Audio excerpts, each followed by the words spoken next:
Bom dia. Nós vamos ler em João capítulo 19, do versículo 28 ao 30, que diz: Depois, vendo Jesus que tudo já estava consumado para se cumprir, a Escritura disse: Tenho sede. Estava ali um vaso cheio de vinagre. Embeberam de vinagre uma esponja e, fixando-a num caniço de sopo, lhe chegaram à boca. Quando, pois, Jesus tomou o vinagre, disse: Está consumado. E, inclinando a cabeça, rendeu o espírito.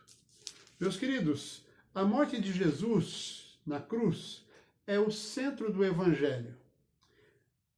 O único que não merecia morrer padeceu para nos livrar da morte e também do pavor que a morte imprime em nossa alma. Conforme está escrito em Hebreus capítulo 2, versículo 14, que diz o seguinte: Visto, pois, que os filhos têm participação comum de carne e sangue, desses também ele igualmente participou, para que por sua morte destruísse aquele que tem o poder da morte, a saber, o diabo. Então Jesus na cruz, ele nos livrou do pavor da morte. Aliás, não só do pavor da morte, como da própria morte, não é? O processo de Jesus começa no capítulo 18, verso 1, quando ele é preso lá no Getsêmani.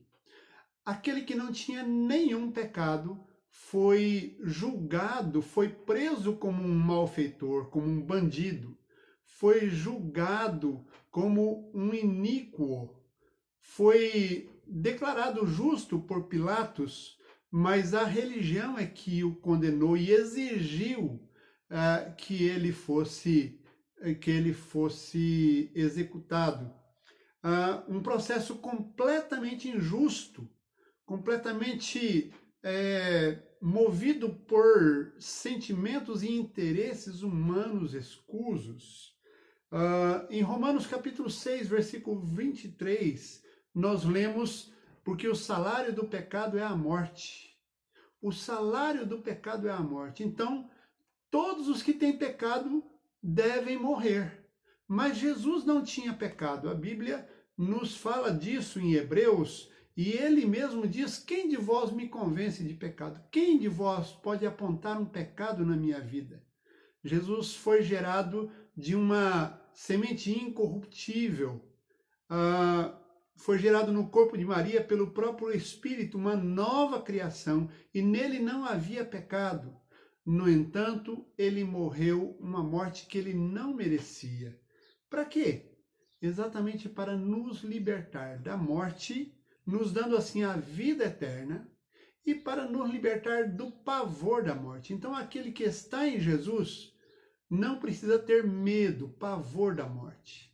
E o pavor da morte é que leva as pessoas a viverem em pecado, a viverem dominados pelo pecado. Por isso, aquele que está em Jesus pode vencer o pecado na sua caminhada cristã. Deus abençoe a sua vida.